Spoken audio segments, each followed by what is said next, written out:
Mister, oggi ancora un pareggio, partita intensa, una delle più belle triestine sicuramente di questa stagione, qualche episodio dubbio, come accogli questo punto?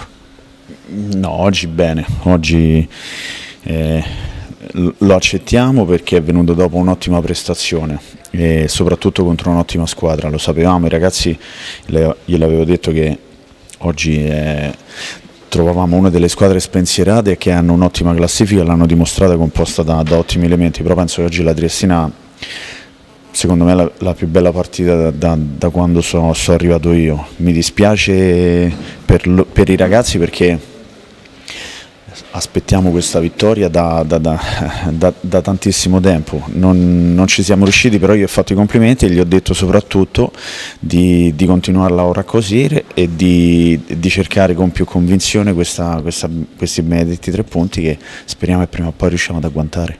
È piaciuto l'approccio, un ottimo inizio da parte della tua squadra?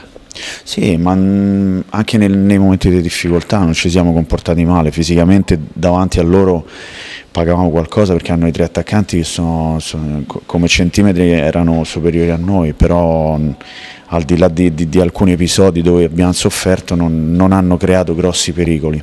E ripeto, probabilmente avremmo meritato qualcosa di più nel secondo tempo, abbiamo rischiato, hanno preso una traversa e questo, ti ripeto, è un punto che accettiamo dopo un'ottima prestazione contro una buona squadra. Hai qualcosa da recriminare per quei 2 o 3 episodi sospetti all'interno dell'area? Forse su Rocco la trattenuta c'era, almeno così sembrava dalla tribuna.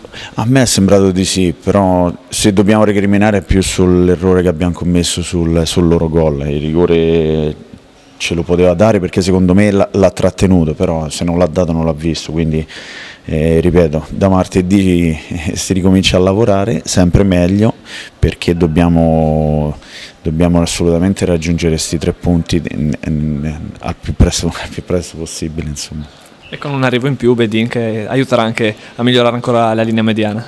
Sì, ma stiamo cercando di mettere i giocatori nei posti giusti dove abbiamo difficoltà, abbiamo qualche difficoltà con gli under, però oggi Ventura, che ha giocato dopo tanto tempo, ha recuperato, insomma ha fatto una buona prestazione. Speriamo in questa sessione di mercato di riuscire a mettere a posto le cose e soprattutto di presentarci a girone di ritorno un pochino più consistenti e competitivi.